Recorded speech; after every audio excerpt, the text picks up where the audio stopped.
धर्म प्रेमी बंधुओं, मेरे इस चैनल में आपका स्वागत है। आप सभी को जय जिनेंद्र। आपके सहयोग से यह चैनल आगे बढ़ रहा है। आज हम संभवनाथ भगवान के जीवन के बारे में आगे स्वाध्याय करेंगे। उससे पहले हम मंगलाचरण करते हैं। मंगलम भगवान वीरो मंगलम गौतमो गणे मंगलम कुंद कुंदाद्युत जैन धर्मोस्तु मंगलम सर्वमंगल मांगल्यम सर्व कल्याण कारकम प्रधानम सर्वधर्मानां जैनम जयतु शासनम जैनम जयतु शासनम जैनम जयतु शासनम। सर्वे श्रोता सावधानतया श्रवन्तु। प्रथम भाग में हमने पढ़ा था कि संभवनाथ भगवान को वैराग्य हुआ और उन्हें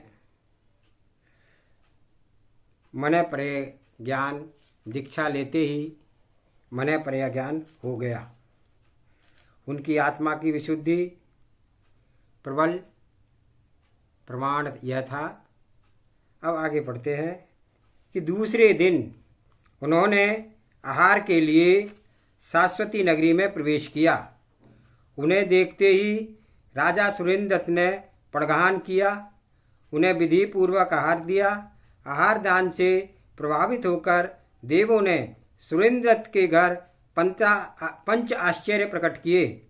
भगवान संभवनाथ आहार लेकर ईर्या समिति से विहार करते हुए पुनः वन को वापस चले गए और जब तक छद्मस्त रहे तब तक मौन धारण कर तपस्या करते रहे। यद्यपि वे मौनी होकर ही उस समय सब जगह विहार करते थे, तथापि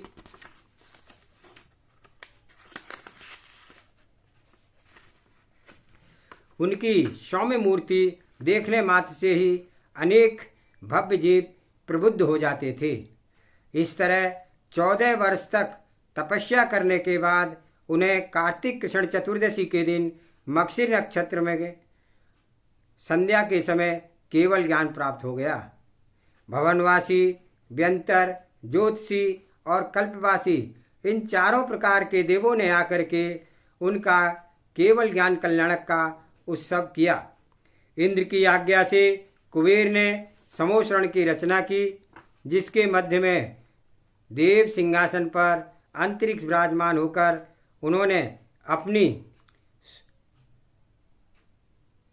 सुललित दिव्य भाषा में सबको धर्म उपदेश दिया। वस्तु का वास्तविक स्वरूप समझाया, संसार का स्वरूप समझाया, चारों गतियों के दुख प्रकट किए और उनसे छुटकारा पाने का उपाय बतलाया। उनके उपदेश से प्रभावित होकर के असंख्य नर नारी ने व्रत अनुष्ठान आदि धारण किए। क्रम क्रम से उन्होंने समस्त आर्य क्षेत्रों में विहार किया और सार्वधर्म जैन धर्म का प्रचार किया।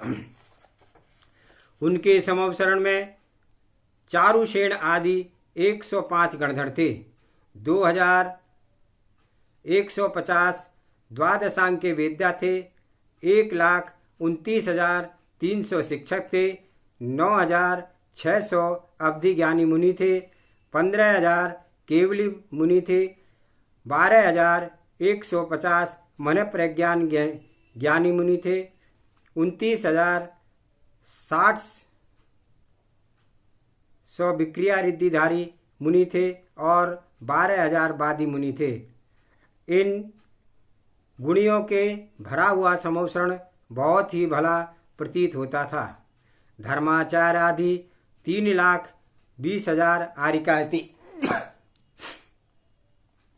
3,00,000 श्रावक, 5,00,000 श्राविकाएं, असंख्य देव देवियां और असंख्य त्रियंच इनके समवसरण की शोभा बढ़ाते थे। भगवान श्री समवसरण अपने दिव्य उपदेश से इन सब प्राणियों के हित का मार्ग बतलाते थे। अंत में जब आयु का 1 महीना शेष रह गया तब वह विहार बंद करके सम्मेद शिखर शैल पर किसी शिखर पर जाकर के विराजमान हुए और 1000 मुनियों के साथ प्रतिमा योग धारण कर आत्म ध्यान में लीन हो गए। अंत में वे शुक्ल ध्यान को प्राप्त से बाकी सब बचे हुए 4 घातीय कर्मों को नाश कर चैत शुक्ला षष्ठी के दिन सायंकाल के समय मगशिर नक्षत्र के उदय में सिद्धि सदन मोक्ष को प्राप्त हुए। देवों ने आकर के उनके निर्माण कल्याण का महोत्सव मनाया और इनका घोड़े का चिन्ह था। इस प्रकार हमने सोमनाथ भगवान के जन्म के बारे में, उनके गर्भ कल्याणक, तप कल्याणक, ज्ञान कल्याणक और मोक्ष कल्याणक के बारे में पढ़ा।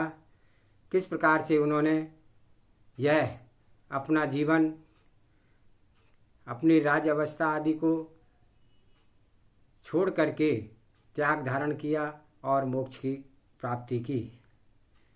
बंधुओं, कि जिस प्रकार से तीर्थंकर हमें यह रास्ता बता करके गए हैं कि यह रास्ता हमें मोक्ष पद की दिलाता है, और जैसे जैसे हम जिनेंद्र भगवान के बताए हुए रास्ते पर आगे बढ़ते हैं तो निश्चित ही सम्यक दर्शन, सम्यक ज्ञान, सम्यक चारित्र को प्राप्त करके कुछ ही भव में हम मोक्ष की प्राप्ति करने का अपना लक्ष्य बना सकते हैं।